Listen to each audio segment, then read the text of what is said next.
Good afternoon, members of the press.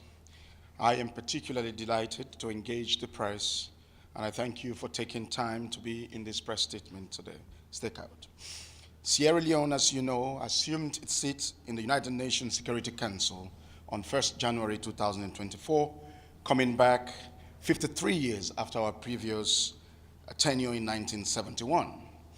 Since then, Sierra Leone experienced a decade of civil conflict and 2 decades of post-conflict recovery, peace building and improving democratic governance, achieving all of these through our enduring partnership with the United Nations.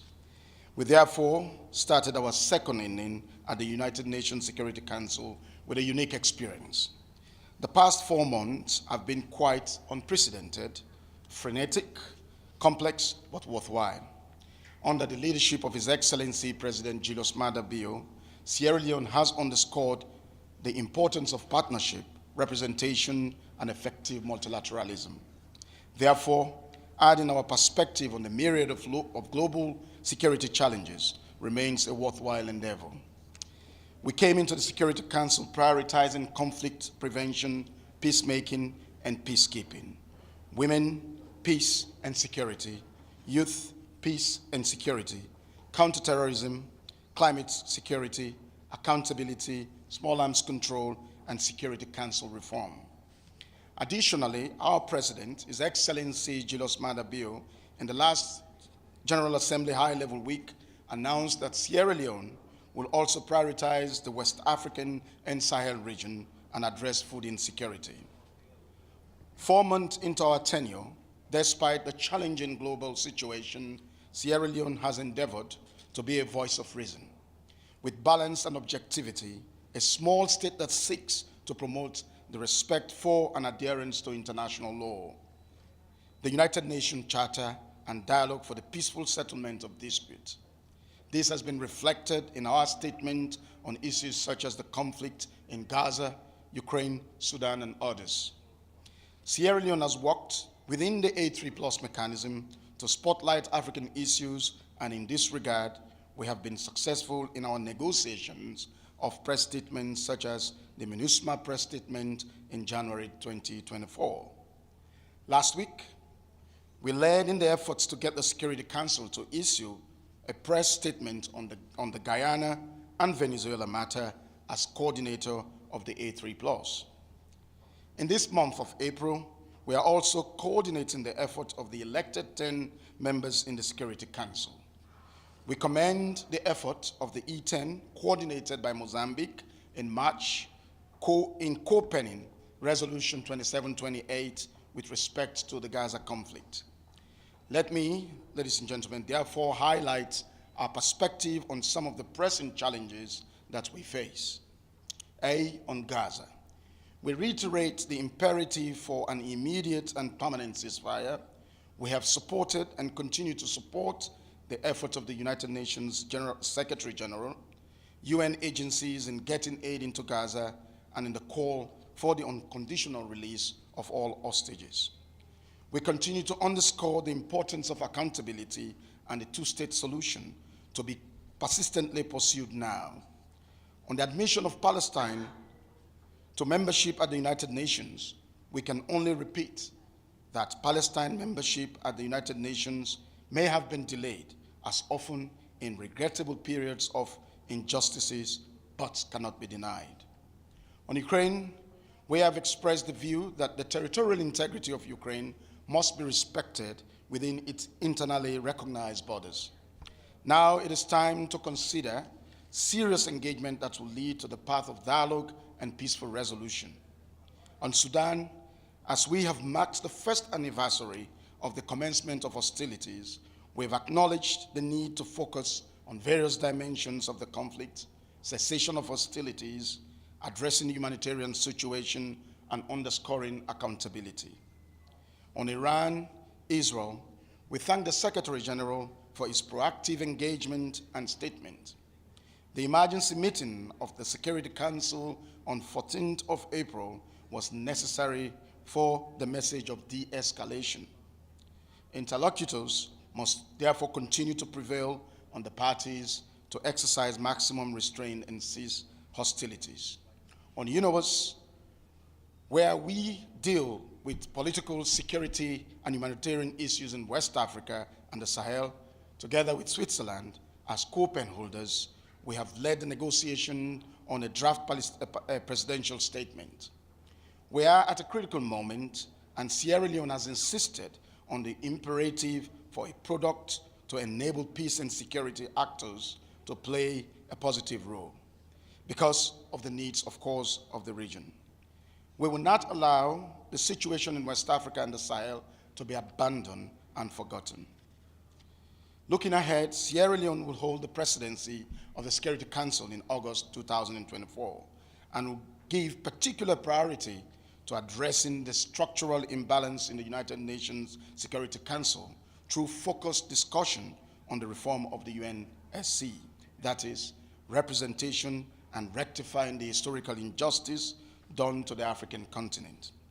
We will also continue on spotlighting peace building, the utility of prevention as part of the myriad of tools in maintaining international peace and security. We hope to reflect on the new agenda of peace, Secretary General's prevention strategy, and using our lived experience to inform current debate on concrete measures to prevent conflict at the national, regional, and international levels. This will be an excellent momentum builder towards the summit of the future. I thank you for your kind attention, and I will take a couple of questions from the press. Thank you. Thank you, Minister. Nadi Fatuma from Al Jazeera English. I'd like to ask a question in your capacity as the current steward of the E10, as well as one of the members in the A+ mechanism. The Council's meeting on Sudan today. What action can the Council take to make sure that the warring parties return to the negotiation tables and diplomatic relations can be restarted? Incidentally, there was an AU press release yesterday with a communique which suggests that the Sudanese must come up with a Sudanese-driven peace initiative. And it's very important for parties to cease hostility and sit at the table to find a lasting solution to the conflict in Sudan. Can I ask a quick follow-up? Please. This is not the first time many organizations have called for the warring parties to come to the table and find a lasting solution. What can you do to make sure that it's a reality and it actually happens? We will continue our advocacy and ensure that the interlocutors that are working on behalf of the Secretary General will continue to engage all the warring factions for them to come together to find a Sudan-driven solution to their problem. Thank you. Amélie Botelier from AFP News Agency. Another Africa file in the Council is Democratic Republic of the Congo, where the situation in the east is as bad as ever. Do you think the withdrawal of the UN mission should be slowed down and should be postponed? Well, I think it should be calculated to ensure that even if the peacekeeping forces are leaving, that there is support given to the stakeholders of the country and the region to be able to find solution to the conflict. I agree with you that the situation is deteriorating, and this is the reason why the Council must reiterate its position on enabling the peace process to be held.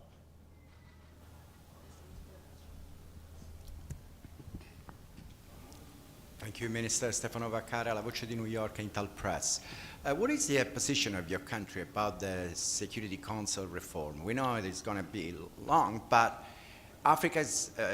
some African countries are requesting a permanent seat. Do you think it's a good idea, or you want more rotation? Absolutely. Africa started its own campaign in 2004, from which actually emanated from the SAC declaration, and there's a willing consensus. We, Sierra Leone, incidentally, happens to be the coordinator for the 10 heads of state assigned with this responsibility by the AU. The process is gaining traction, and engagement at different levels have been held, and there is positive show that this is going to be a reality.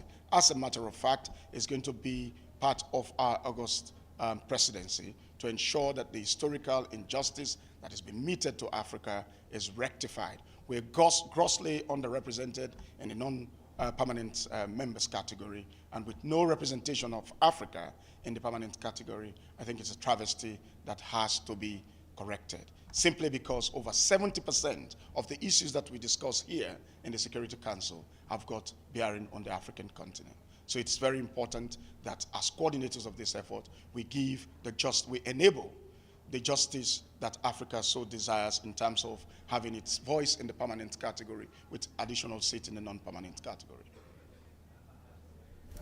Minister Kabba, thank you so much. Sherwin Briceby, South African Broadcasting. What did you make of the United States veto in terms of Palestinian membership of to the United Nations yesterday?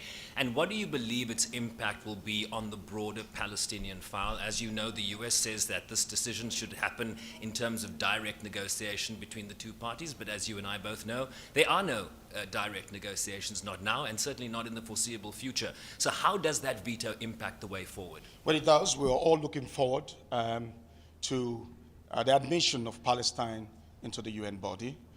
Palestine, like Israel, we believe the only solution to the conflict is to have these two countries existing with clear, mapped out, borders, if you like. And also, we've come too far, even more further than any other time that attempts have been made for the admission of Palestine. We're hopeful that the world is looking, and we're looking forward to our moral guarantors globally to show respect for the statehood of Palestine. So the Sierra Leone voted for the admission, and will continue to accentuate our voice for the admission of Palestine into the United Nations organization. Thank you.